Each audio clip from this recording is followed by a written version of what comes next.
These children have lost their relatives to war. They now live underground, singing to keep hope, any hope, alive.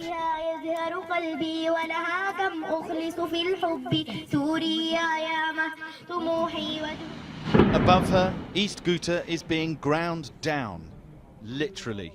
A death toll close to 100 a day. Carnage on the edge of Syria's capital, unleashed by Syria's president. And as ever, many of his victims are Syria's children. Joy, happiness and smiles have disappeared, but our duty as the Future Children's Center is to visit orphanages during relatively safe times and help them forget what's happening. Give them 2 hours of fun. Renewed bombardment by their government is driving Ghouta's citizens to live where only rats have flourished.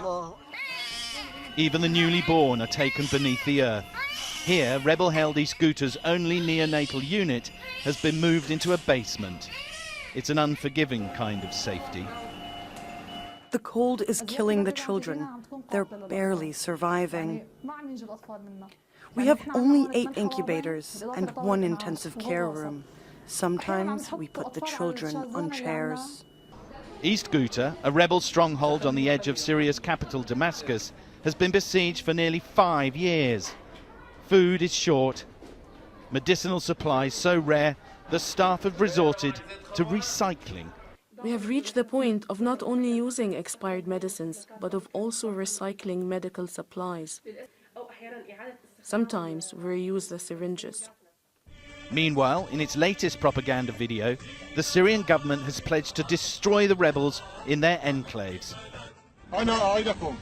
The leader of the unit, known as Tiger Force, said, "I promise I will teach them a lesson in combat and in fire. You won't find a rescuer, and if you do, you will be rescued with water like boiling oil. You'll be rescued with blood."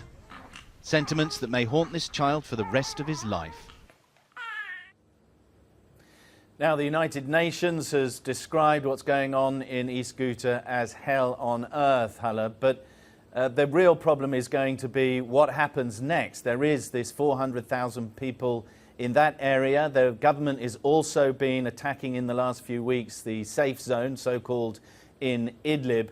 There may be some speculation that just with Aleppo, in eastern Aleppo, the last time we saw this sort of carnage, people were in the end evacuated to safety, but ironically they were evacuated to Idlib. Will the people of East Ghouta, if it falls to the government, end up in the same situation? So there is, I'm afraid, many, many more tragedies to follow what we've just reported.